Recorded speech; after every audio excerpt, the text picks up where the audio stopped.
Hello, Jeff Hoffman here with Black Hills Ammunition. We're preparing for the 2025 SHOT Show. I'd like to show you a few things that we're going to be displaying at the SHOT Show for the first time. Right now, what I'd like to show you is a 300 Blackout round, a subsonic round with a new bullet that's providing really good accuracy for us, good terminal performance, excellent cycling. The Blackout, we should give a little bit of history here on where the Blackout came from.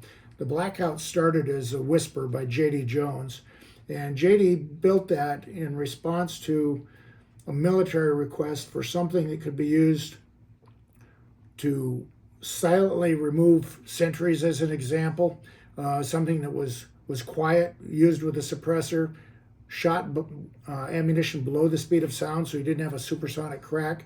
So you could do things like take out sentries while you're continuing a raid. But at that point, the operators had another problem. It was great. They could use something like an MP5 suppressed, but then they were stuck with a weapon that was not a full power battle weapon. So they wanted something that they could go immediately to full power ammo with. So the Whisper, later to become the Blackout, was designed to work with subsonic ammunition to be very quiet, but with a bullet of, say, 200 grains, a heavy bullet at a relatively low velocity, say 1,000 feet per second, to keep it safely below the speed of sound. But the weapon needed to be designed also to use full power ammo equivalent to, say, 5.56 or 7.62 by 39 AK ammunition, full power ammunition, so the guy was not handicapped by a lower powered weapon after he solved the immediate problem of getting into the enemy's camp undetected. So the Blackout is designed to use two vastly different types of ammunition. You've got subsonic heavy bullet ammunition, and then you've got full power ammunition. The challenge is to get both those types of ammunition to cycle well through the same weapon. And the tendency is for weapons to have shorter and shorter barrels anymore. One of the shortest that I'm aware of is the Sig Rattler, which is an example here. This weapon has a 5.5-inch barrel. It's suppressed, it's nice and handy, but the shorter you make the barrel, the more difficult it is to get the weapon to function well with both types of ammunition equally well. We've managed to do that. Our subsonic works well, the supersonic works well. In this case, I'd like to show you one of the subsonic rounds that we've just finished developing. It's a 205 Sierra GameKing. This is a full-size example of the wound profile and ballistic gelatin.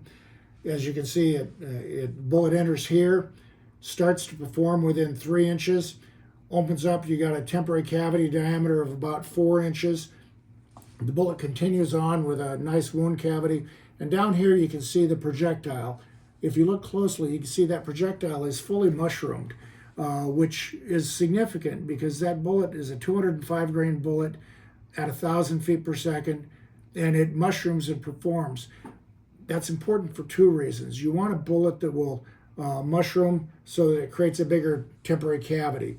You also want that bullet to mushroom because that'll create additional drag, which causes the bullet to stop in a reasonable amount of time to minimize the possibility of shoot through and causing collateral damage, i.e. shooting people you don't want to shoot after you shot the bad guy. So we've accomplished something really good here. This is one of the most accurate bullets that we've found for this application. It's difficult to find.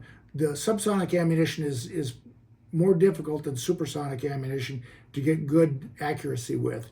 We've accomplished something with this. It's good accuracy, good terminal performance, great functioning. I think that you're going to like this. Stop by the SHOT Show and we can talk about it. Thank you. This has been Jeff at Black Hills Ammunition.